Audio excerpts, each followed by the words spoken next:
भाई बाला के अनुसार गुरुजी यात्रा करते हुए भाई मर्दाना और उनके संग इलाबरत खंड पहुँचे। उस स्थान पर असंख्य शेर विश्राम कर रहे थे।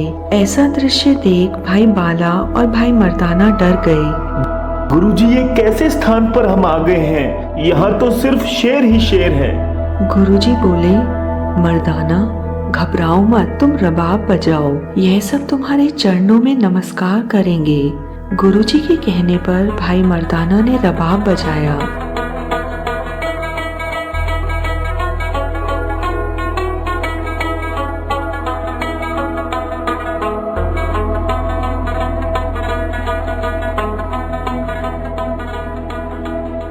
इसके पश्चात गुरुजी ने शेरों से पूछा, तुम कौन हो? शेर ने उत्तर दिया, हम तमाम योनियों के पापी हैं। आपके दर्शन पाकर मन शांत होता है। हमारा निर्वाह जंगली पशु खाकर होता था, परंतु अब तो यहाँ पर जंगली पशु भी समाप्त हो चुके हैं। आप हमारा कल्याण करें। गुरुजी बोले, अब तुम मनुष्य बनोगे और हमारी सिक्खी प्राप्त करोगे, तब नाम जपना, हम तुम्हें राज करवाएंगे।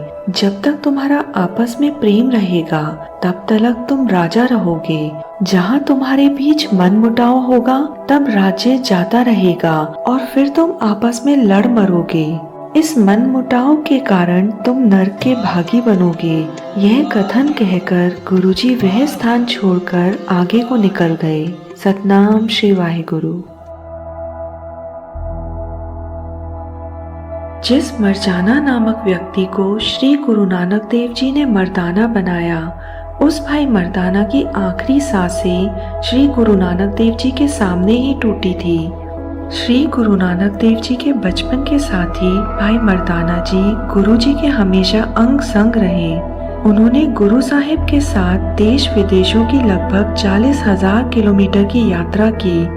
श्री गुरु नानक देव जी के द्वारा गाई गई कई कुर्बानियों को संसार तक पहुंचाने में भाई मर्दाना जी की भी एक अहम भूमिका रही है, क्योंकि जब भी श्री गुरु नानक देव जी किसी को गुरु ज्ञान देना चाहते थे तो वह पहले भाई मर्दाना जी को कहते थे, मर्दाने रबाब उठा। जैसे ही भाई मर्दाना जी का रबाब बजता था, वैसे ही गुरु के पावन मुंह से अमृत वाणी निकलती थी।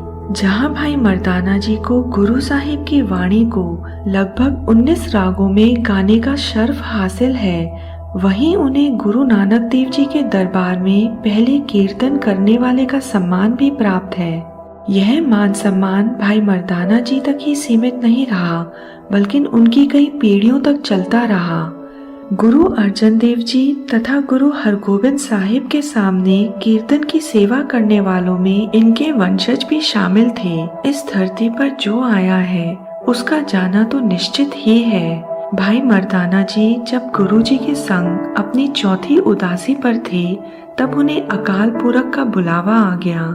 गुरु साहिब ने भाई मर्दाना जी के काल को अकाल पुरख का आदेश मानते हुए स्वीकार किया और उनसे पूछा, मर्दानिया कहो तो मैं तुम्हारा शरीर ब्राह्मण की तरह पानी में प्रवाह कर दूं, खत्री की तरह जला दूं या मुस्लिम की तरह दफना दूं। गुरुजी के यह वचन सुनकर भाई मर्दाना जी बोले, वाह बाबा जी, क्या अभी भी शरीरों के चक्र में डाल रहे हो? गुरुजी ने फिर कहा, मर्दाने अगर तुम कहो तो तुम्हारी समाधि बना दूं। इस बात के जवाब में भाई मर्दाना भावुक होकर बोले, बड़ी मुश्किल से तो इस शरीर रूपी समाधि से बाहर आने लगा हूँ। अब फिर पत्थरों की समाधि में डालना चाहते हैं मेरे गुरु। यह शब्द कहकर भाई मर्दाना जी ने अपनी देह त्याग दी। गुरुजी ने अपने हाथों से उनका संस्कार किया। बाबा जी का भाई मर्दाना जी से यह प्रश्न कि कैसे तुम्हारा संस्कार किया जाए, क्या तुम्हारी मृत्यु के पश्चात तुम्हारी समाधि बना दी जाए? देखा जाए तो भाई मर्दाना जी के लिए अपने गुरु के द्वारा ली गई आखिरी परीक्षा थी, परंतु अपनी आखिरी परीक्षा